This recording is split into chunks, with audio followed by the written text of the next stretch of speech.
A day in my life bilang isang kuya na may kapatid na mayroong special needs. Hello sa inyo mga ka-G! Maaga nga pala kaming gumising ni Eliza ngayon para maglakad-lakad at medyo matagal-tagal na nga yata kaming hindi nakakapaglakad ni Eliza. Kaya naman ngayong araw, sakto napakaganda ng panahon. Habang naglalakad nga kami dyan, ayang si Eliza kumuha na ng saresa. Sa tuwing makakita talaga kami ng puno ng saresa, si Eliza hindi pwedeng hindi kukuha ng bunga yan. Diyos ko, talagang inaabot niya oh. Crib ng saresa yarn. Ayan kang katakawan, penasan diabetes si Chatot. Diyos ko, si Eliza imbis na alisin niya yung mga langgam sa paa niya, tinignan niya lang. At nung pinagpatuloy lang namin yung paglalakad namin, nakakita kami ng kulay yellow na bulaklak dito. Pumitas na nga ako at naisipan kong lagyan yung tenga ni Eliza. Sabi ko kay Eliza dyan, konting-konti na lang, kamukha mo na si Marimar. Kung si Eliza si Marimar, dapat meron din tayong pulgoso. Kaya naman nagtuloy-tuloy lang kami maglakad para mahanap si pulgoso. Kaso nga lang hindi pulgoso yung nakita namin, mga bibe.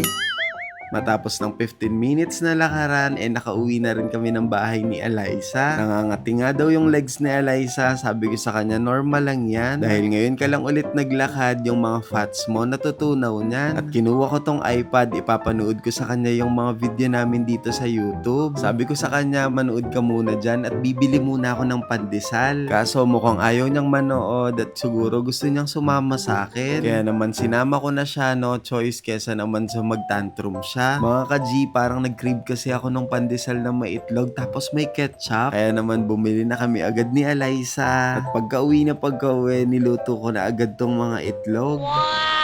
Nung matapos ko na nga lutuin yung mga itlog, gumawa na rin ako agad ng chocolate drink namin ni Eliza. Mga ka-G, kaming dalawa ni Eliza, hindi kami mahilig sa mga hot drinks. Mas gusto ko na yung iniinom ko merong yelo o basta malamig siya. Mga ka-G, kain po tayo.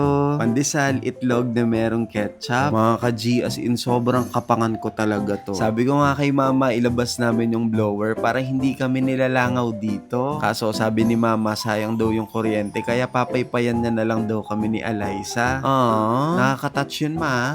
Matapos namin kumain, pumasok na rin kami sa loob at kinuha ko yung iPad ni Eliza. At habang nanonood siya ng mga vlog ni Ate Ivana, ako naghugas na muna ako ng pinggan dito. Sabi ko kay Eliza mag-relax na muna siya dyan dahil pagkatapos ko maghugas ng pinggan, maliligo na siya. Matapos kong mahugas yung mga plato, pinuntahan ko na rin si Eliza. Sabi ko sa kanya mamaya na siya mag-iPad, kailangan niya na munang maligo. Matapos maligo ni Eliza, agad ko na rin siyang pinagbihes. At papatuyuin ko nga lang yung buhok niya dahil ang susunod naming gagawin, itutuloy lang namin yung pagsusulat namin kahapon. At sabi ko kay Eliza, kahit nandito lang tayo sa bahay, dapat fresh ka, kaya naman pinolbuhan ko siya. At nung matapos ko ng polbuhan si Eliza, nakita ko lang bigla tong mga bahay sa Facebook. Sabi ko kay mama, ma, gusto kong bahay ganito oh. Gusto ko malaki yung bahay natin. Sabi ko kay mama, pag na-monetize na ako dito sa Facebook, mag-iipon talaga ako para makapundar kami ng bahay na malaki. At gusto ko si Eliza meron siyang sariling kwarto. At ngayon, oras na para turuan si Eliza magsulat. Agad na nga akong gumawa ng mga pattern dyan na susundan ni Eliza. At ngayong araw, hindi lang puro straight line yung gagawin ni Eliza. Gumawa rin ako ng mga lines na patagilid para mahasa yung kamay ni Eliza sa paghawak ng pencil. Siguro by next week, magi-start na kami sa pagsusulat ng letter A. Sa nakikita ko naman kay Eliza, fast learner siya at nagagawa niya talaga yung pinagagawa ko sa kanya. At talagang na-amaze ako dahil hindi ko na siya tinutulungan dyan. Mag-isa niya nang nasusundan yung mga pattern na binibigay ko sa kanya. At sabi ko sa kanya, dahil very good ka, meron akong gift sa'yo. Merong isang follower na nagpadala sa amin. Sabi niya, gift niya daw to kay Eliza. Kaya naman ayan, sakto ipapabukas ko na kay Eliza to. Kitang-kita talaga sa mukha ni Eliza na excited siya at gustong-gusto niya nang makita to. Siya na nga yung pinagbukas ko dyan. Sa followers po namin na nagbigay nito, maraming